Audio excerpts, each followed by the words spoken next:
qui va se qualifier pour les huitièmes de finale de cette Ligue des Champions. Bonjour tout le monde, c'est Ilan.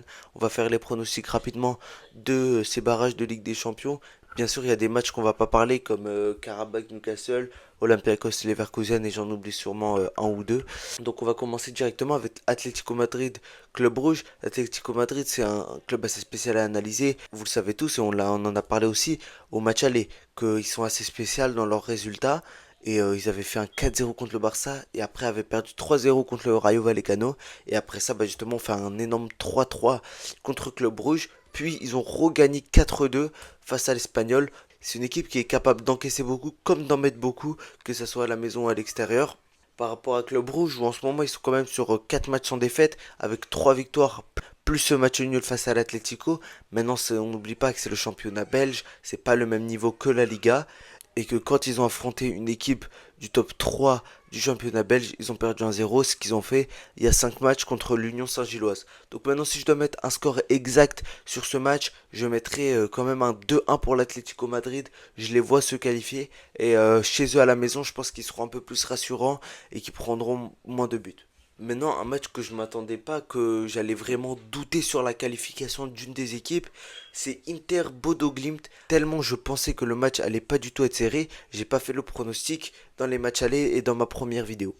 Et à la fin, on a été choqués que Bodo Glimt, qui n'ont pas encore lancé leur saison dans leur championnat, ont fait 3 victoires d'affilée contre 3 équipes qui sont dans le top 10 des meilleures équipes d'Europe en ce moment, l'Atlético, Manchester City et l'Inter qui sort d'une finale de LDC il y a encore moins d'un an. C'est une équipe vraiment quand on pensait que c'était une surprise quand ils ont battu City, mais là ça devient plus une surprise, ça devient une équipe vraiment forte qu'il faut se méfier d'elle parce qu'ils ont réussi à enchaîner les résultats. D'ailleurs, si je me trompe pas, ils vont commencer leur saison après ce match. En Norvège, on commence un peu plus tard le championnat parce que les temps météo sont un peu compliqués là-bas. On sait qu'il peut y avoir de la neige, etc. dans les terrains et ça peut un peu déranger. D'ailleurs, on pensait qu'il allait y avoir de la neige face à l'Inter, mais il n'y a rien eu et c'était un match qui a pu être joué normalement.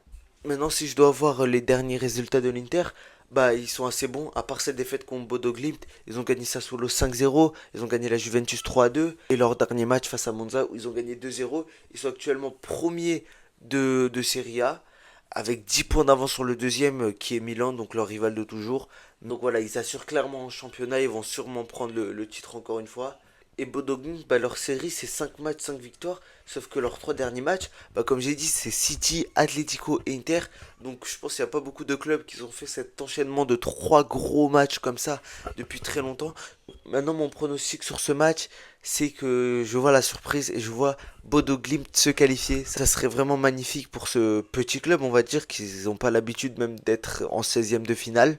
Mais je vois malgré tout l'Inter gagner ce match par un 2-1 ou même peut-être un 3-1 et une victoire de Bodo Glimt aux prolongations au penalty avec vraiment l'envie de se qualifier et la grinta on va dire pour se qualifier. Petite parenthèse pour la Juventus Galatasaray, je vais pas faire un truc très long, je pense que Galatasaray va se qualifier mais ça peut être compliqué, il faut faire attention à cette Juventus et ça serait incroyable s'ils remontent de 3 buts sur ce match. Bon, on passe directement au prochain pronostic. Real Madrid, Benfica, gros match ou pas. Il y a 2 ans et demi, on aurait dit le Real va sûrement les terrasser. Mais là, en ce moment, c'est un peu plus compliqué pour le Real. Et on les voit d'ailleurs à leur forme dernièrement. Ils ont fait vraiment un match catastrophique contre Sasuna, même offensivement, c'était pas ouf du tout.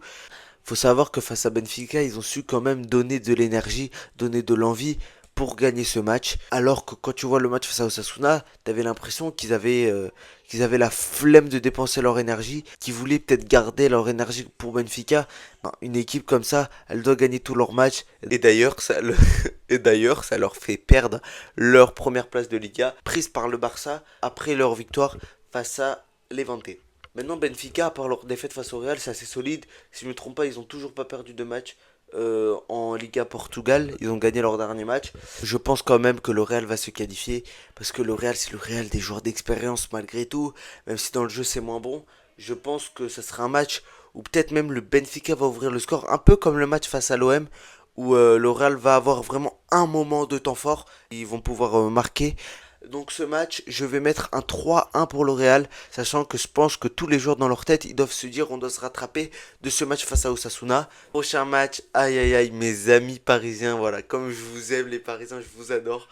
Non, plus sérieusement, on va parler de Paris Saint-Germain-Monaco. Malheureusement, Monaco a deux doigts de l'exploit qui se fait remonter 3-2. Quel dommage, comment j'ai le seum. J'aurais bien kiffé qu'ils perdent 2-0 le PSG. Quand j'ai vu la notif sur mon téléphone du deuxième but de Monaco, j'avais ce pressentiment que le PSG allait gagner. Et à la fin, j'ai eu raison. Mais vraiment, le début de match du PSG était catastrophique en termes de scénario. Ils prennent deux buts en 20 minutes.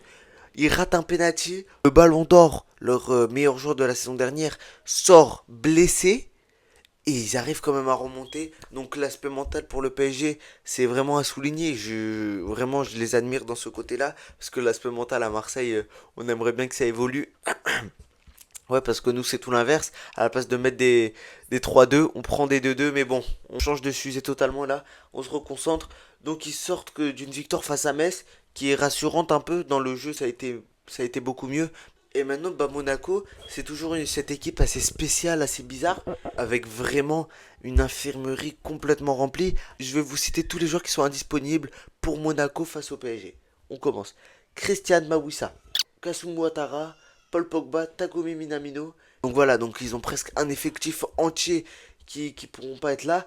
Alors PSG, bah, on a des joueurs importants malgré tout. On a du Ousmane Dembélé, Fabien Ruiz, Quentin N'Djamtou, c'est pas le joueur le plus important. Et Seni Mayoulou, malgré tout, qui gagne doucement, doucement beaucoup plus de temps de jeu. Donc malgré tout, je sais pas si c'est possible de voir, euh, de voir Monaco se qualifier.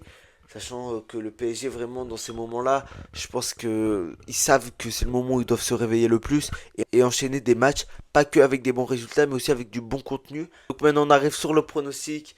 Paris Saint-Germain, Monaco. Je vois quand même le PSG gagner peut-être même 4-0. Ça dépend un peu de l'entame. Si le PSG arrive à bien ressortir les ballons, ça peut être très très fatal pour Monaco, qui défensivement sont pas ouf. On l'a vu face au Real. Mais Monaco aura des occasions. Maintenant, est-ce que ça va être le Monaco décisif qui marque sur chaque occasion ou tout l'inverse comme on l'a vu face au peut-être le Real, face à l'OM et face à d'autres équipes de ce style où vraiment ils ont vraiment croqué devant la cage, beaucoup d'occasions mais zéro but. Donc je partirai quand même sur un 4-2 sur ce match, même peut-être un 5-2 si le PSG est assez décisif. Merci à tous d'avoir regardé cette vidéo, n'oubliez pas de liker, de vous abonner. Objectif les 1000 abonnés avant la fin de la Coupe du Monde 2026 les gars, c'était Ilan, ciao. Regardez leur énergie pour Benfica, une équipe comme ça, elle doit gagner tous leurs matchs, et d'ailleurs ça leur fait, et d'ailleurs ça leur fait, et d'ailleurs ça leur, oui,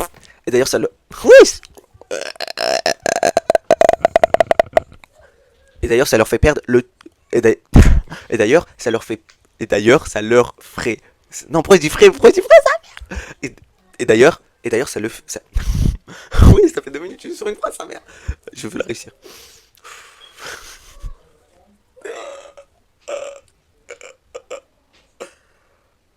Ok. Et d'ailleurs, j'arrive plus frère. Et d'ailleurs, ça leur fait faire, non. Et d'ailleurs, ça leur fait perdre la première place de. La ici. Et d'ailleurs, ça leur fait perdre le. Non, et d'ailleurs, ça leur. Non, je vais tirer. Et d'ailleurs. Et d'ailleurs, ça leur. Non, non, frère. Je suis mort.